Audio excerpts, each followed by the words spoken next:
last time on Lawful Stupid? We had a dinner and we played drinking games. A successful mission that turned into a dinner and drinking games. A very important diplomatic mission to gain access to the Ridgecrest Peaks for the Coalition Force from Orenthal was a success. Yeah. Thanks to drinking games. Thanks to drinking. Thanks to our most steadfast of all allies in this campaign. Alcohol. This episode brought to you by alcohol. Jose Cuervo. Boy, is it good. Yeah, so you guys do that. You guys did that, rather. And so a month goes by. You guys travel back through the Holbeck region, and you link up with Swan and Sharinga and Findahl and Obix and the whole crew that you had met, and the forces in general. When you've returned, you noticed more troops had arrived, and you help gather them up in the we'll just say help TM, and you guys Spawn and Henry. No, I said Obix. Spawn and Henry. Obix isn't there. Oh, Avon. That's confirmed. Shit, I'm mixing campaigns. Good correction. Obix is a Tales of the Arcane Wars character, where Avon is a current day Lawful Stupid character. Hey, quick question. I just got some communique from the mayor. The mayor just called me, and he said, hey, before you fucking do anything, while you're in the same room with Henry, confirm whether or not he knows why Triggs is in silence. So hold on, we'll cover that. The mayor. Okay, it just came from the mayor, so it's not a big deal. Yeah, no, the mayor. Confirm. We'll cover that. I'm going to give you guys a chance to relive your month, right? Say your piece, and we can work those out. Sure. You guys, Spawn and Henry, march the forces through the Ridgecrest Peaks, and they there is some resistance in the Ridgecrest Peaks. There are these almost like bandits that formed, or these rebel groups that when this large forest went through, they tried to pick off pieces of the coalition, is what we're calling it now, and they were steadily dealt with, but it became like a running joke throughout the camps of the bandits of the Ridgecrest Peaks, trying to do anything, because their attacks were not met with any real success compared to any type of armed forces. So these troops travel through Ridgecrest Peaks, and you guys remember going under these large gates that are there's two spots really to come out of Ridgecrest Peaks and head into Silence, and they're both guarded by the Ridgecrest Legion, but there's these massive gates, and they're big archways, and they're armed to the teeth, and you get the feeling that you're on the backside of the gate, so to speak. It's more meant to keep people out from the north than it is to keep people traveling from the south. But you guys do that. You march through. And Christoph, you did ask me to tell you, and we'll resolve that in your timeline situation of your month. But there is a point where you cross into the Silence territory. Yeah.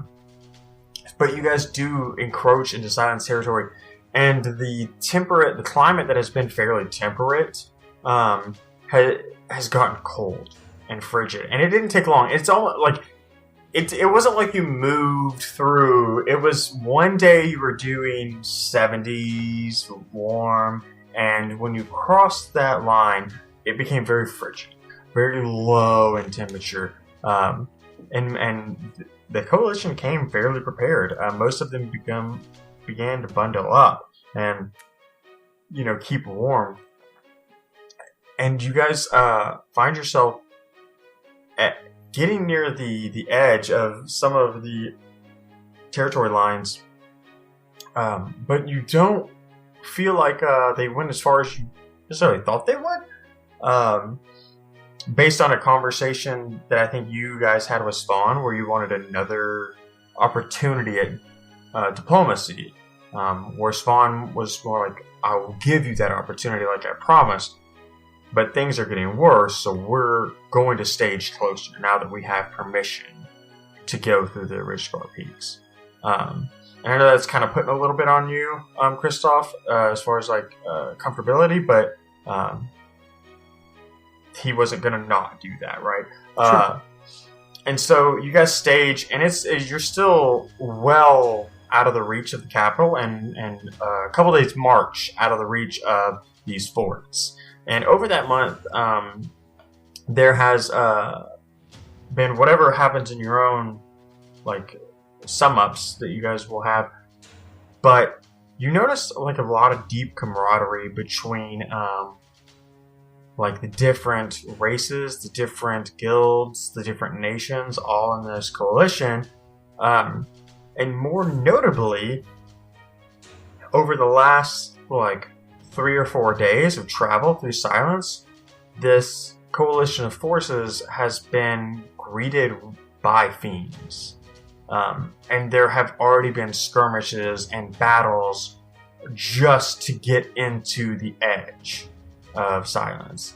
And Christoph, you specifically, and some of the other magic users have talked about it, and I won't go into details, I'll let you do whatever you want with that.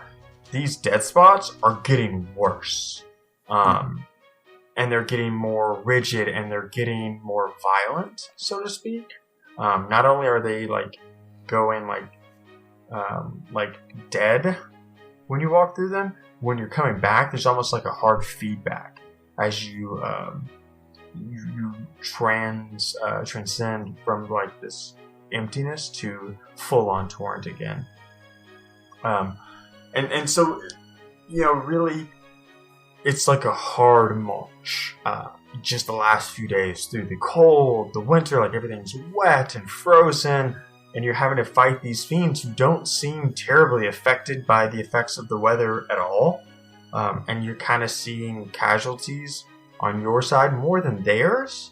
But that's also because they've been able to throw like a large amount of numbers. And the last fight was one of the more vicious ones because they almost seem to rival the coalition.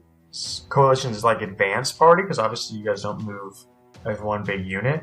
The advanced party, which consists of probably 100 people, they had almost an equal amount of fiends. And the forces are seemingly larger as you guys push into silence. And so you've decided not to go further in and give you, Spawn decided to give you the opportunity to do whatever diplomacy you were going to do, as they set up what they consider their forward operating base, where they're setting up like temporary like walls and fortifications and stuff like that. And they've got arcanists from the they've got architects building like really powerful structures in the locations that they can. Even where they set up camp, there's places that they can't manufacture things because the torrent is either thin or completely non-existent. And that's where we're going to pick up. And so I'm going to give each of you boys like an opportunity to kind of talk about what happened over your month, and we'll like resolve them as you see fit. I'll start. So the moment that we stepped foot across the border and officially entered silence, Christoph kind of peels off from the main group, and I'm looking. I imagine, just for narrative's sake, we're in a dead spot. So I had to find a place where the torrent is strong enough, and I like climb up on some hills, and I eventually find it, and I pull out my new trick, which is to send a copper wire tablet message, and I'm going to create a copper wire tablet, and I'm going to etch into it the words, "I am home." And then I'm going to think really hard about Palace. And I'm going to release it into the torrent. Yeah, so you're on this like mountain peak almost. Maybe not mountain, but hill peak. You're at the apex of a larger hill. And as like the snow's like pouring around you, you're etching into this copper leaflets that you've made, and almost like tossing it into the wind, you let it up into the torrent, and it like vacuums it away, and you have a good sense that was delivered to where you intended it to go. Very good. Additionally, I'm going to say, how did you sign that letter? It was unsigned. It was unsigned. It was just a copper tablet that said, "I am home." Okay. I want to say that I am always with the forward operating group, constantly. I refuse to not let the first face, if we go to any sort of like town or village, I refuse for my face not to be the first one that's seen. So I'm kind of like leading this charge because I know that Swan has promised me diplomacy, but soldiers don't always obey orders to the T, and so I want to make sure that I'm there. And to that effect, in that most recent skirmish where things got a little bit sideways, because I've been in a lot of these skirmishes, I think I've been really hard about not popping dragon mode, because I don't want everybody to super know that. But I think in this last one, like, the odds were kind of against us and we were getting overwhelmed, and so in an act of desperation, I popped dragon mode and kind of bailed them out. Yeah, absolutely. I think that would be the case because Findahl and Frost have not consistently been with the marching forces. Mm-hmm. So I think that makes sense. That's all I've really got. Okay. So that's what you kind of did with your month. Oh, and did I get follow up word from Avia on, or did we just link up with Henry? Do I need to follow up on that, or is that an Atlas thing? Let's leave that to an Atlas thing. Like we'll kind of Perfect. put your bit. We'll just like feed your information in that. There's no reason to roleplay that out. Understood. In my opinion. So since we're recapping what you guys did through the months, Alex, why don't you tell me what Rowan would have been doing during that time? I think if anything, when not in skirmishes, just kind of trying to be jovial and like sometimes playing the lute, but leaning a little bit towards like the viol more. After, having been whisked away so many times, not really wanting to like take the chance to fucking get whisked away again with it. And just kind of like cutting up with them, and then definitely in combat, riding John Elkway most of the time. Okay. And just like riding around shooting like a dumb looking cowboy. Do me a favor and roll d20. Okay. This is a 3. You've been doing that, but like not enough people have been noticing and picking up on it. Oh, that's fine. It's just for fun, and me and Elkton John to have fun. Elkton John. Okay. Is there anything else you want to deal with during your month, or you good? No, just kind of hanging out, being supportive. Okay. Just very simple. Yeah. He's just simple. Kind of man. I'm gonna have shit to deal with later. Like, I'm just gonna enjoy the peaceful ride into town. And I think, and I'm gonna speak for you a little bit, and feel free to correct me. I think, some of these nights you've been like busting out that purple flame, right? Oh yeah. Yeah, and telling stories and trying to keep the mood light, right? Like. Yeah, that's what I kind of mean. Like just playing songs, cutting up with them, like keeping the mood is best. Cool, my dude. Just trying to paint that picture. Pay some homage to your purple flame, your storytelling days. To your Prince's little red Corvette flame. Yeah, exactly. Your purple rain flame. Yeah. So Atlas, what do you kind of want to cover in your month? from like go into the forward operating base or the coalition in Holbeck, and then like marching through Ridgecrest, and then onto the foothills of Silence. So a couple things. First, that sword that Henry was working on. Status. So he has restored it to what you would consider its original form. In his conversation with you, and we're not going to play that out, he talks about how like he restored it to like the standard great sword setup, but whatever this sword was made of in the past, like whatever the original smith like used as a primary ingredient, he wasn't able to replicate. So it's not nearly as sharp or as powerful as it would have been, or you would have been accustomed to. But is it a pretty looking sword? Like, did he do a good job? I imagine. Oh, it's Henry. He did an amazing job. Immaculate. Yeah, cool. I mean, so of course there's that. Secondly, most importantly, so what do you do with this sword, though? I'm not going to use it. I'm going to give it as a gift to Farron. When we go back through, it'll be a gift that I give to him. Do I know about that? Maybe if we're traveling together and you were like, "Hey, you got your sword back," I think you would probably say something about that. I would probably just mention that there's someone else who might consider that an amazing gift, and his name is Findahl. Oh, and I would be willing to reconsider, and I would probably ask you like, well, shouldn't we give Farron something, or better? What kind of guy is that? We kind of have that conversation probably. I already know that Silencian schnapps is the way to go. He doesn't get them very often, especially probably if there's been an embargo or some tensions between the two kingdoms. He probably hasn't had Silencian schnapps in a long time, and Homeboy likes to drink. So then I think at that point I'd come to them like, hey, you're right. Findahl has been really good to us, and then when we come back from Silence, well, and he knew Avia.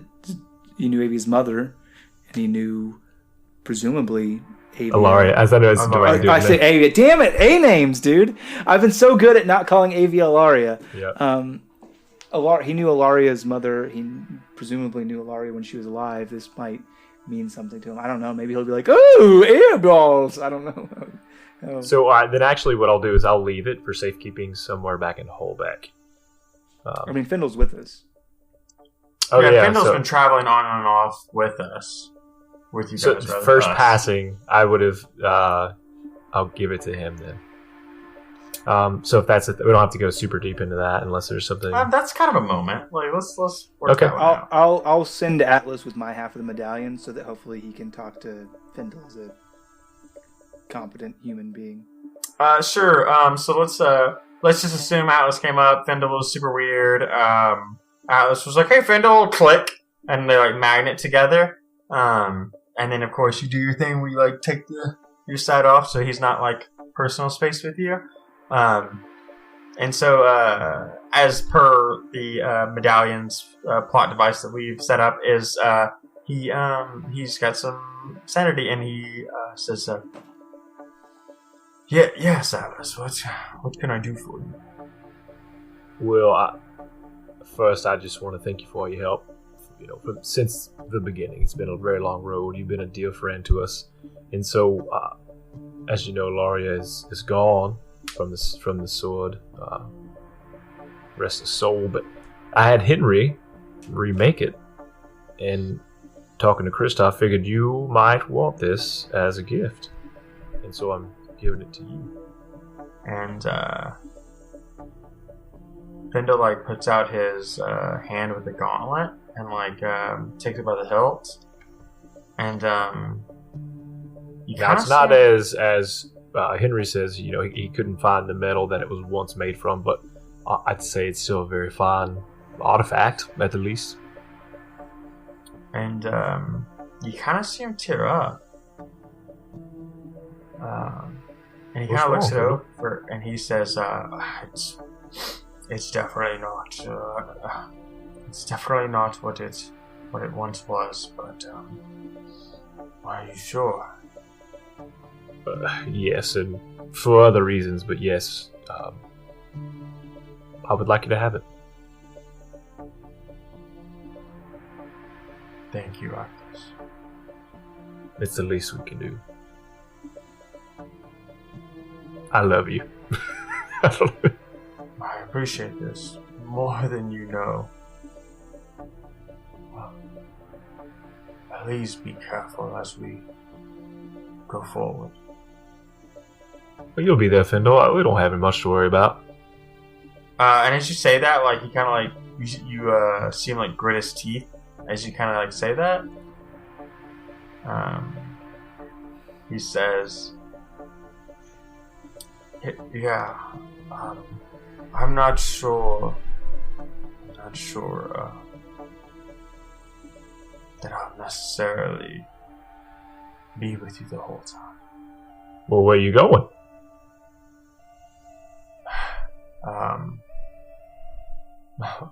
Hopefully to the end with you boys. That sounds pretty grim. Unless... Oh, you mean the end? Like there's a place on a map I saw once called the end. Are we going there? And Findahl kind of smiles, and you see him like conjure up like a scabbard, and it's like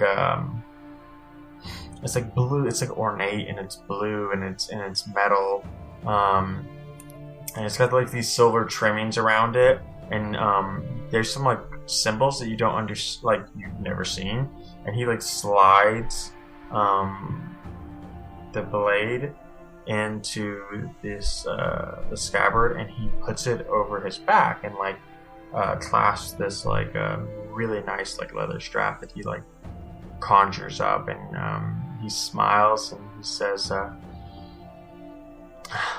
I can see why the other half of me likes you so much, Alice. And I'll just cover my mouth. And he kind of laughs at that, and he says, I really am sorry about all of that. I hope you know. Well, it's kind of our thing now. It is what it is. And he kind of smiles, and I think you guys have a little more small talk before you depart with the other half of the amulet.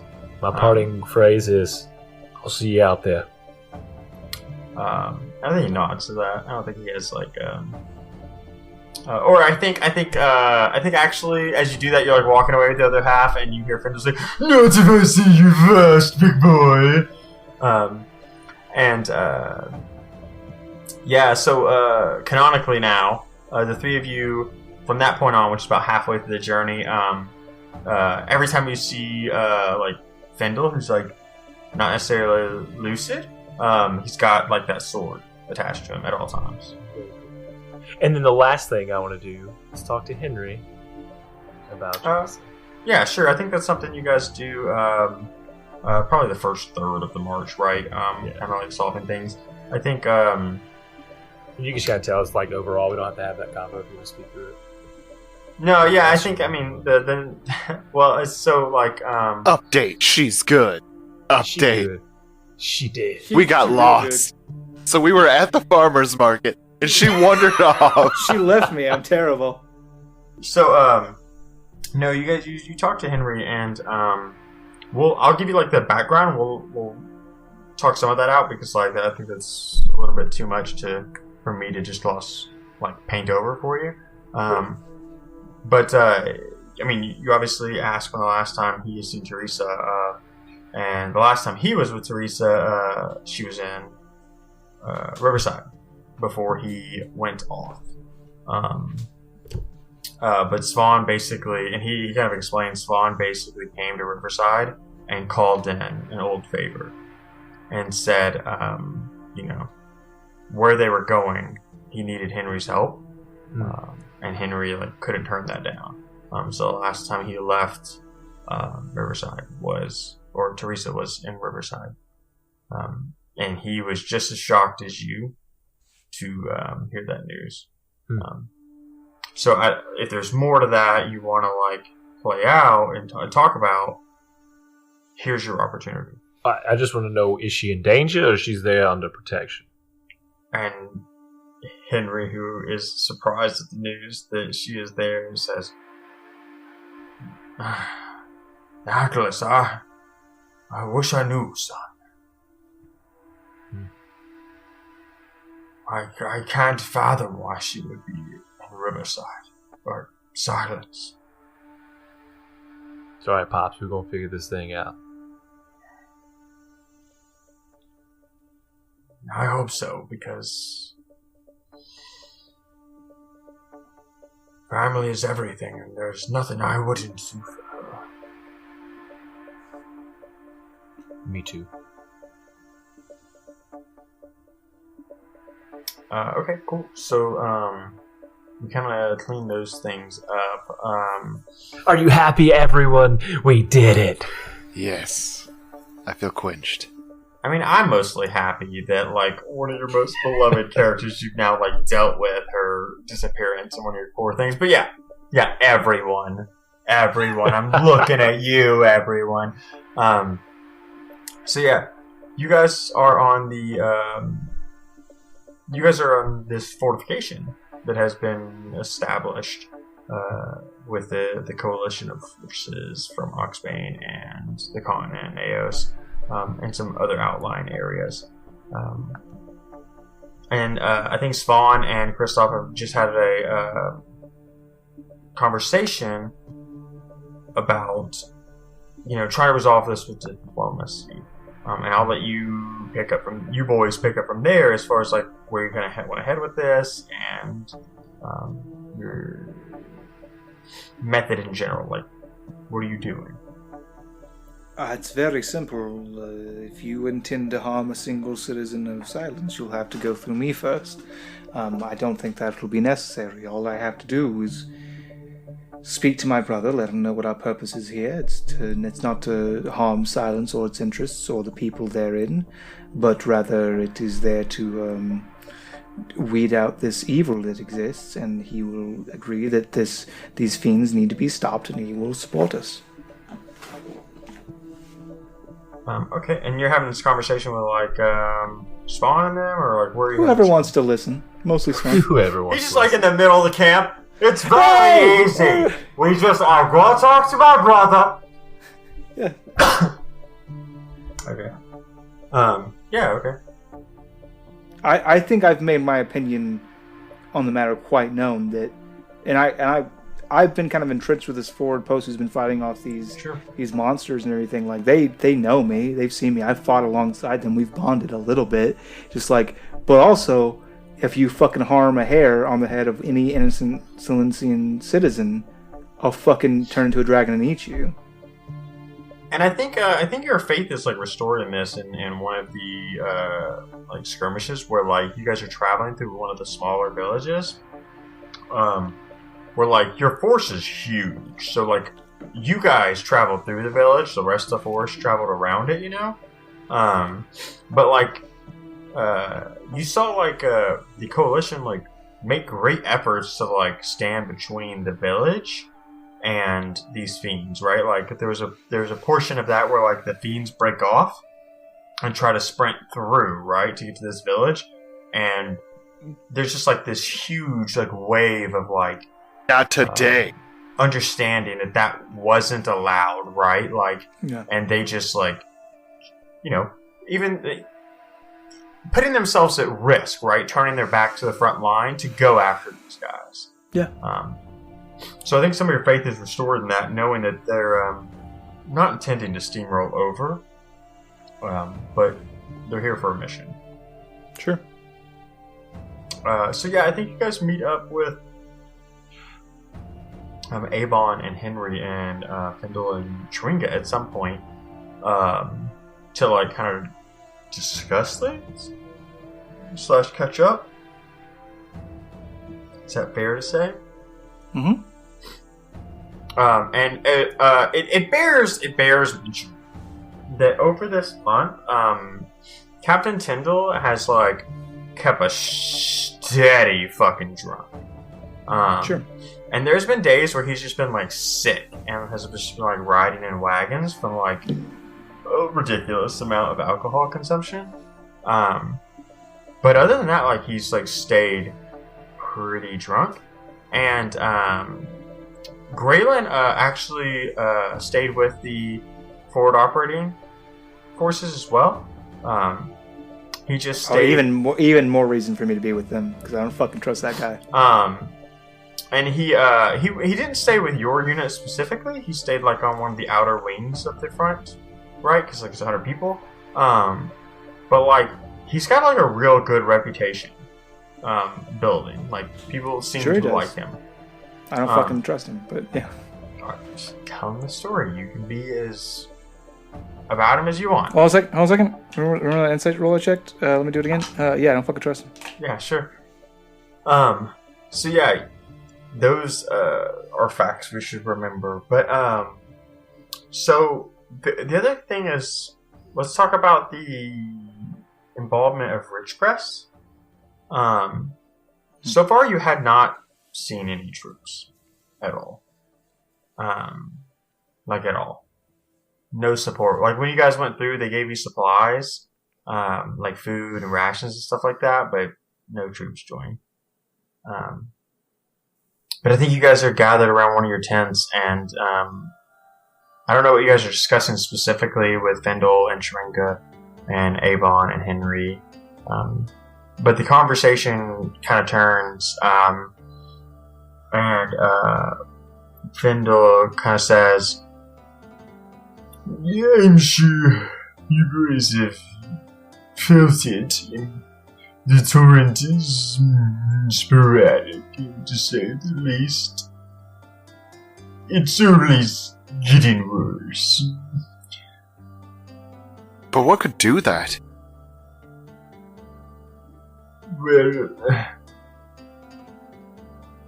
and he kind of looks at his gauntlet, and then he looks at the book, and he looks at your loot, and Devin or Atlas, he looks at you, which I think something that bears mentioning, because we haven't really talked about it because we haven't really been in combat. Atlas has like that new axe, right?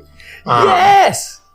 And it's every time he like summons it, he's got like this like lava brimstone kind of arm situation going on, and the axe is like very like wild and powerful looking. Question. Mm-hmm. Can I have a glowing red eye when this happens? Or no, is that too much?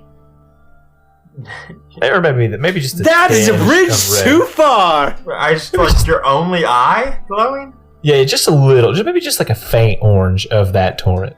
What if you can open up your scarred missing eye? Yeah, the eye that's missing glows like red hot, like a hot coal. Very like Thor-like. Yeah, maybe not right now.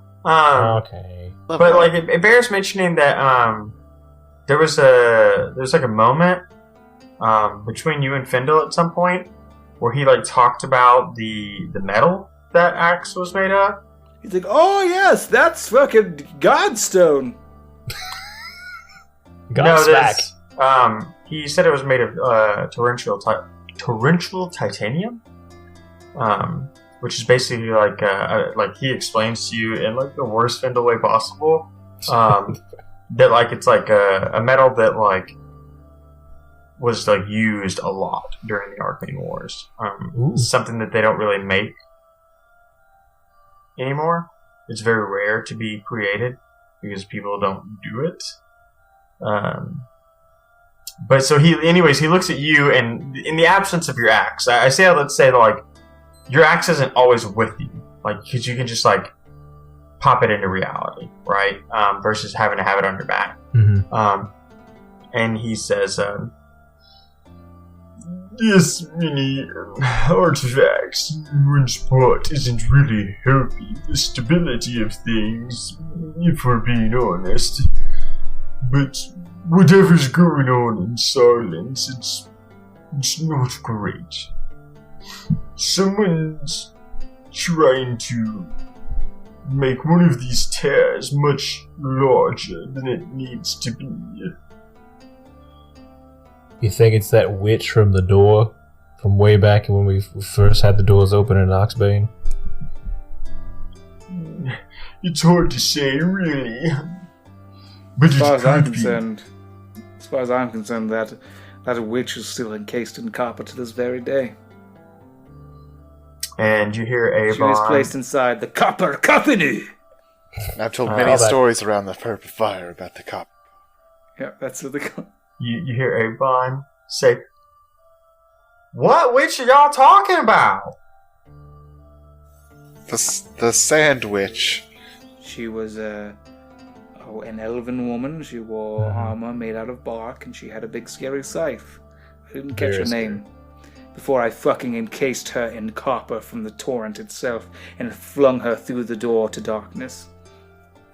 It was Didn't have time for pleasantries. And you hear Tringa say, I don't know, you kind of had to be there. Really. Yeah. Alright. And you guys are having these conversations, and Findahl's like trying to talk to you about the dead spots, and the flap of the like tent that you guys are in kind of like comes open, and in walks in like this person in armor, like this fucking like thick metal armor with these like stone plates across it, and it's like this reddish, and he takes off his helmet, and you see Farron standing before you, and he says, "I couldn't let you have all the fun, could I, boys?" Baron, you son of a bitch! I give him a drink. Oh, he drinks it heartily. Rowan uses his innate passive conjure booze. Conjure booze. I mean, It's always everybody knows it's a well-known fact that Rowan at all times has alcohol in it. Yeah. And if you All wish of for them. Chris to know his name, he will be there, and he smells time travel, and Atlas is a mama's boy. These are our innate passives. That's very accurate. So you get when you choose the class. As soon as you choose Barbarian, you get Mama's Boy. Yeah. Sorcerer, you can smell time travel. Bard, you just summon, you have drinks on you at all time. I think those are canon. Yeah, I'm in contact. Hey, wizards? Yeah, the mayor and wizards are on the line. Hold on a second. Yeah.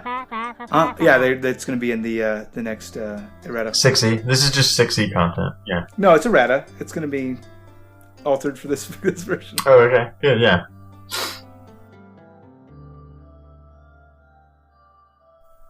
So Farron it comes into the tent and says, We couldn't let you boys have all the fun.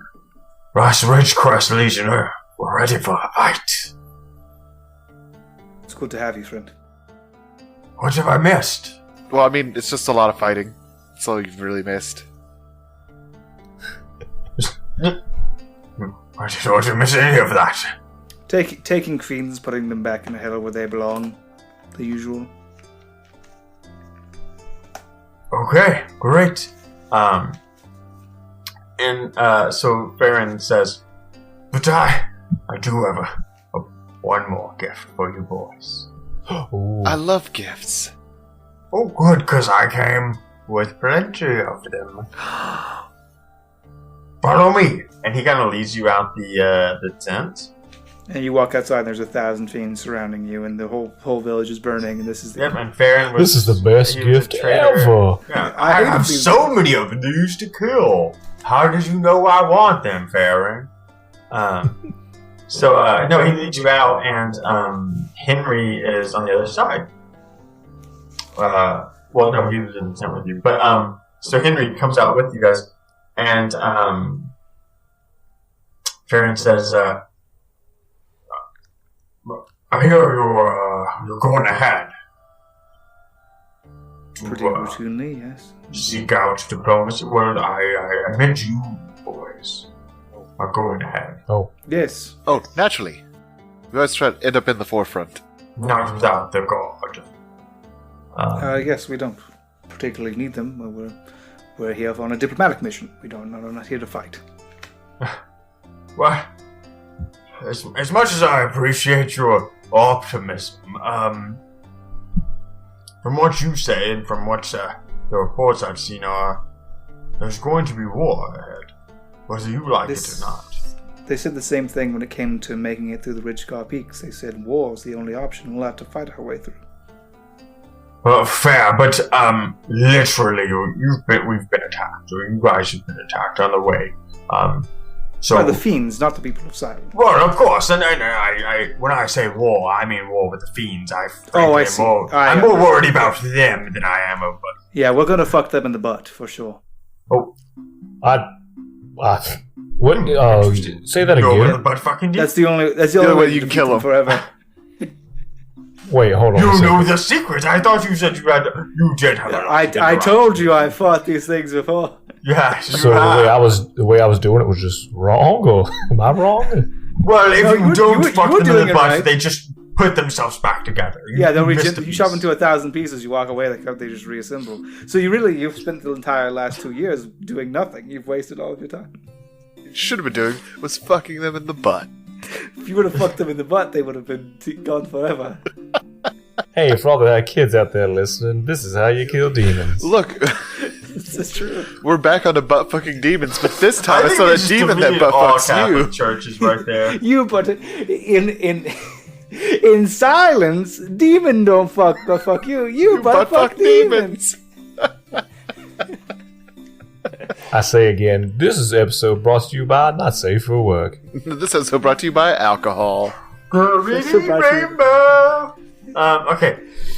Butterfly. God, part of me hopes Ginge does cut that out. I can fly twice as high. No, leave it. Let's be men. No, but so Farron and Henry kind of walk you down through this this encampment, and Henry kind of says, "Are we? Well, you boys are talented, and seem to have a knack for trouble. We can't let you go alone.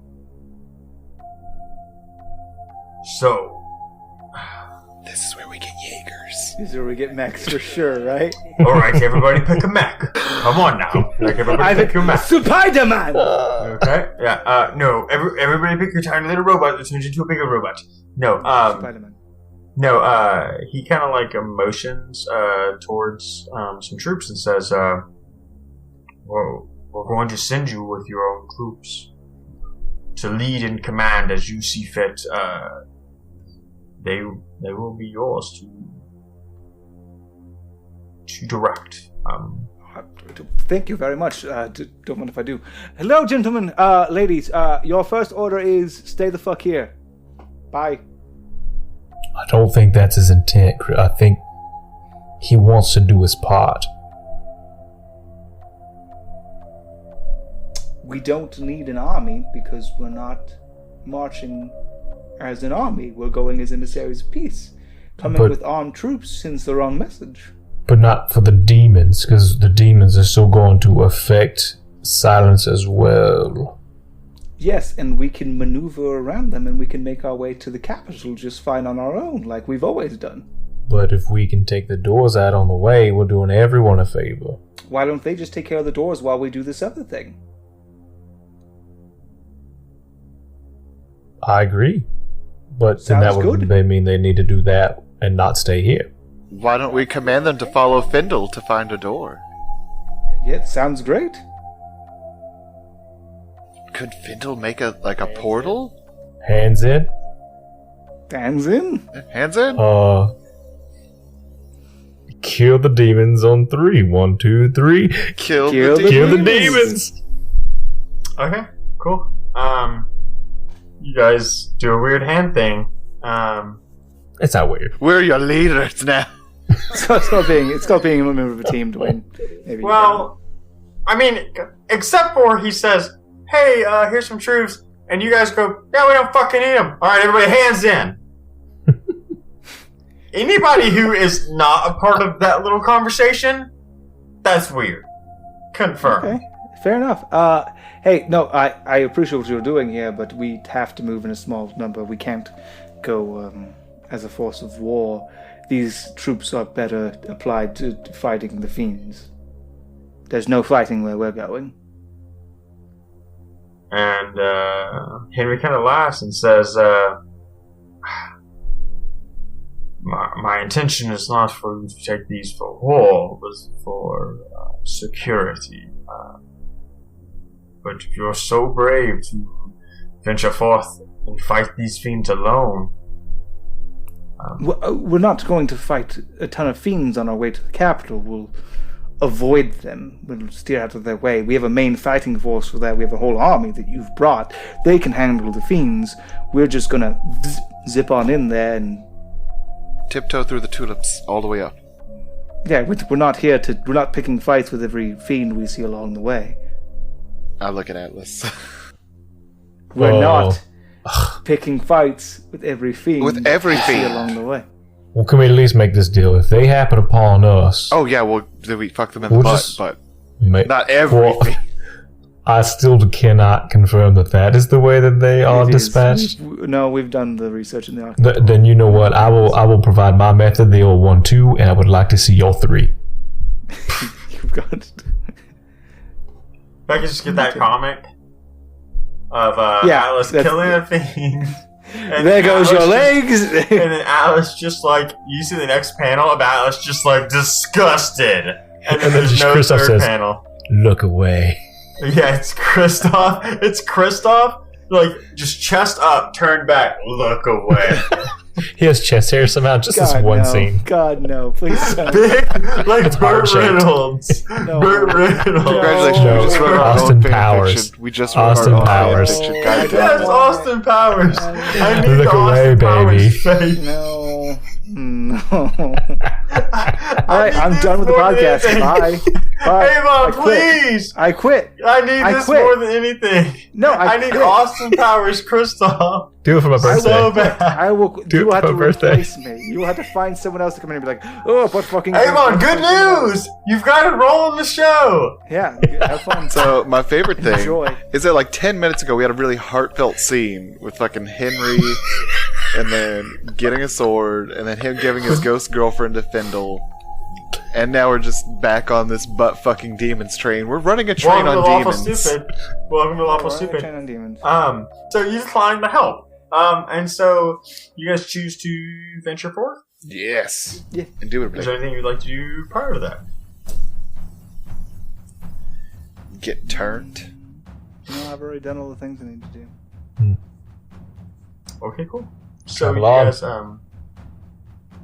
you guys march. I pull out my Marauders map, my Adventurer's Friend map, and I have it plot a course with the least danger leading into the Capital of Silence. That's not how that map works. The map tells you where you want to go. It does not like tell you. You can't be like, all right, GPS. I want to stop for the most economical ATM, and then of course we got to eat. And You then you said to avoid the pitfalls along your journey. That's the direct quote. yeah, I mean, but its goal is to take you where you want to go, right? So you tell it, I want to go to this place. It gives you directions. Like ideally, it gives you the safest path. I'm just telling you, like Sure. you don't get more instructions than I need directions to here.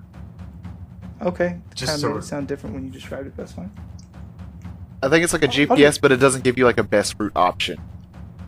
I mean, it gives Okay. you the best route, right? I'm just saying, like, you can't give it additional instructions. You say, I want to go here. It attempts to give you the safest path, right? Like, It does it naturally without. it does it naturally, yes. Okay. Like, so that's its point. I'm just saying, like, for canonically, because I know how Shane's fucking brain works, you get to say, I want to go here, and then it attempts to pick the safest path for you. You don't get to give it additional instructions. Sure, Just get its so updates, I bro. can't abuse it to say like I want to go here, but the path that has the most gold on it. Yes. Right. For Yeah, example, but yes. Yeah. I understand. I understand what you're saying. Yes, I say I would like to go to the Capital of Silence, please, to the map. Okay, cool. Yeah, so you guys march forward. And so remember, it's super fucking cold. Tyndall in tow. Tyndall's coming with. I mean, he told you he would go with. You said True. Yeah. follow him Yeah. to the end. What did I you kind of don't want him here now. Well, then you can have that conversation with him prior to departure. Like, I'm Yeah, not gonna probably stop just you. like, hey, Tyndall, You're all fucked up all the time, and your liabilities want you to stay behind. You're kind of bringing this down a little bit. Yeah, I don't want to babysit drunk you in the fucking tundra. Okay, cool. You get a little prompt after this. Findahl will remember this.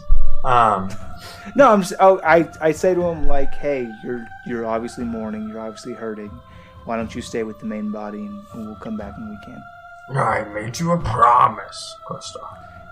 Right, but you're in no shape to withhold that promise. I release you of your burden. Okay. He doesn't go with you then. Your choice. I don't. Your party. Okay, I'm just telling you, your party. This is an RPG. You pick your party. I pick Alexander Goring, Devin Davenport, and Scott Shane. I pick the three. I pick my boys. You guys do that, and you march forward through this the snow and the tundra, and you guys make camp and stay warm, and so on the first night, you guys make camp and tell me a little about your situation, like the watches and stuff like that. Like, what's that camp I'll take look first like? watch. I'll take last watch. I guess that leaves me with the middle watch. John Elkway can take another middle watch. John Elkway can take. He's a summoned steed. He can take literally every watch as a bonus companion. That's He does not true. need to sleep. Yeah, I can just do that. He can fucking just hang out. Yeah, that. And wake me up if there's danger. I think that's probably not a good idea with Dwayne as DM. No, it's in addition to each of us taking. Oh, it's okay. just an extra perception. Companion. Yeah, it's just an extra, so you can get a couple more hours of sleep. Yeah. I'm just trying to do a nice thing for you. Rowan, do me a favor and roll a perception check. Roll a deception check? No, Perception. perception. Oh, I was like, I don't know. Deception too, because people ain't about what you got going on. Alright, that's not great. It's 15. Can he also roll one for John Elkway? Yeah, you can roll for John Alpha. I don't know what his stats are. It's a +2. Then he rolled a 12. John Elkway not doing much for the group here. Or you could have John Elkway just aid you and take advantage of yours. I mean, he's already rolled, so Yeah, I'm just saying in the future. In the future, he can for sure do that. Well, no, I like the idea of alright, I had my shift. I'm like, okay, John Elkway, you're up. Yeah. So with a 15, you're approached in your camp by a male figure, and he is decked out in this armor that has a sheen to it, and it's got this almost iridescent blue glow in the metal itself. So when you look at the metal and when the fire of your camp shines off of it, okay. It's that gray steel is almost got this blue shine to it. And he's got a cloak that is kind of bundled around him, but you notice he doesn't seem to be using it for warmth. It just happens to be there. A statement and as piece. He I love it. What? A statement piece. Yeah, it's a statement piece. And so as he comes out of the darkness and just with pure confidence walks up and sits down across from you, you see a very familiar helmet. It's very much what you saw your last counterpart in the Reclaimers. Oh, okay. To be wearing. And he sits across from you and says,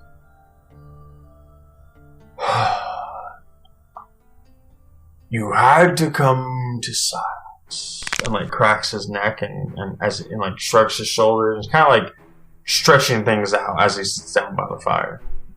Of course, it's my place of birth, using my actor feat to sound just like Kristoff and not just look like him.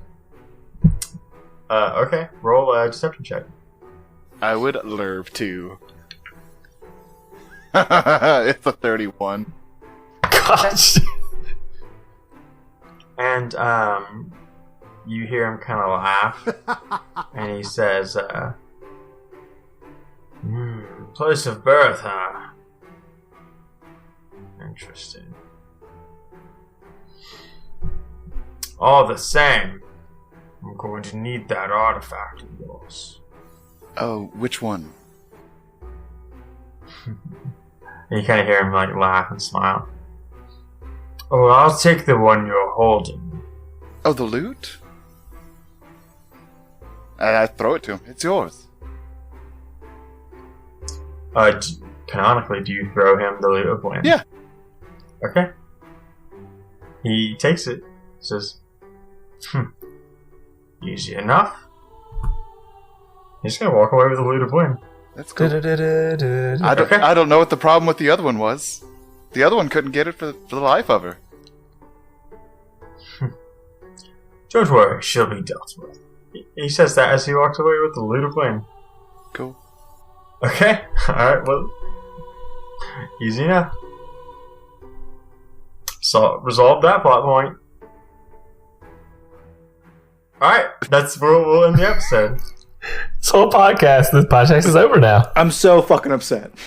Well, that's where we'll end the episode with this reclaimer walking away with the loot. Bum, bum, bum. There's nothing I can do about it. I'm asleep. Yep. Yeah.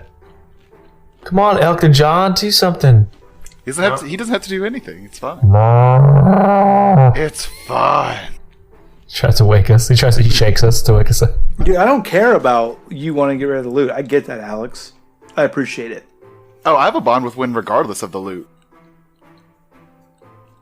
Like, I'm in pretty deep with him, like... You should probably keep the one boon you get from him. I just hate the Reclaimers more than anything, and I'm like, oh, fucking yes. Please bring your fucking Thunderstone to me now. And now, when I'm I'm at the height of my power, please bring your bullshit to me now. But that wouldn't be a good story now, would it? I don't know. You and fucking Wynn are just the same. Yep. So the last thing you see is kind of him like fade into the darkness of the tundra, with that like loot in hand. That's where we're gonna end the episode, boys. Cool. Yeah. That's that. I'm very confused and sad. And can't wait to play next week. I don't know anything about it. Christoph has no idea this has ever transpired. He's not going to know where the Wynn went. He probably won't notice. He's a pretty self-centered kind of guy, so... I don't know, like when I first broke the loot, you were the first person to notice it.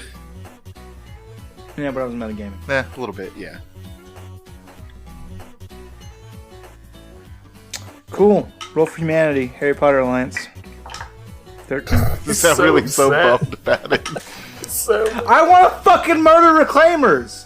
It is the one thing that has been sticking in my craw for fucking 60 episodes. Yes, I want to murder Reclaimers, and they show up at my front door at the height of my power. I'm a fucking dragon, and you're like, nah, bro, see ya. Yeah, he no longer is defensive about his artifact and willing to fight for it. He's like, nah, fuck that. You can have it. There could be people watching. I have to be Kristoff right now. There's bigger things afoot. He knew. Why would you have the loot if you were Kristoff? He obviously saw through your shit. With a 31, if he did, I'm just not rolling anything. I'm going to say I got 50 because it doesn't fucking matter. He probably had True Sight. So if your spell's not in effect and you say you're Kristoff, the DC's going to be ridiculously high. He probably had that mask probably grants them True Sight. I mean, maybe. Either way. Dwayne, did he? Dwayne, did he? It's up to Dwayne. Did he, Dwayne? I mean, either way, like, Rowan could have been born there. This is how the Lawful Stupid boys were torn apart. That's fine. I just fucking want to murder Reclaimers. Oh, you'll get your chance to murder Reclaimers. It'll be fine. Yeah, but every time I get a chance, you're like, no, it's fine. I love you. You're my girlfriend.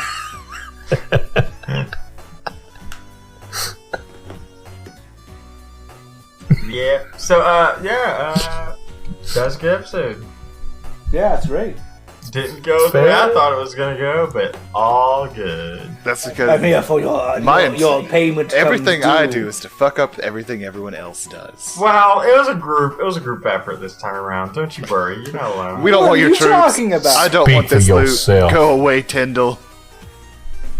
Yeah, let's see. The guy you like pressured into a mission, you're like, nah, fuck you, don't need you. Because I don't want him to fuck. Because you. Okay, but to be fair, before I made that decision, you told me he spent the entire last month in a drunken stupor. Some days he was so sick he couldn't get out of bed.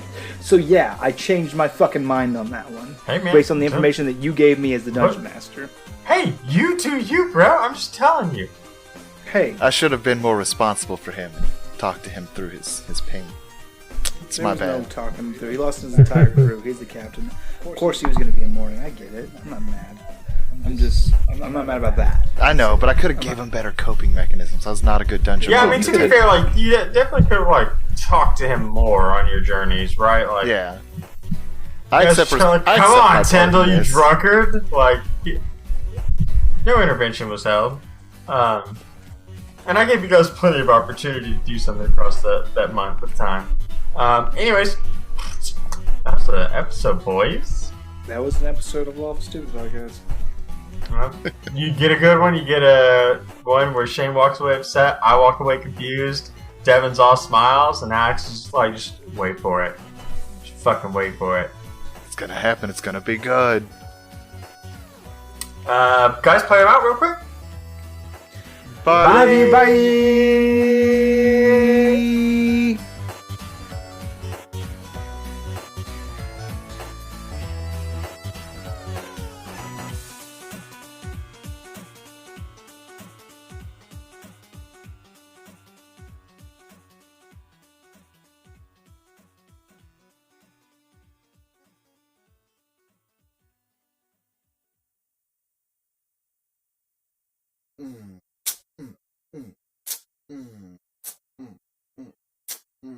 Yeah, you are great. It makes me happy.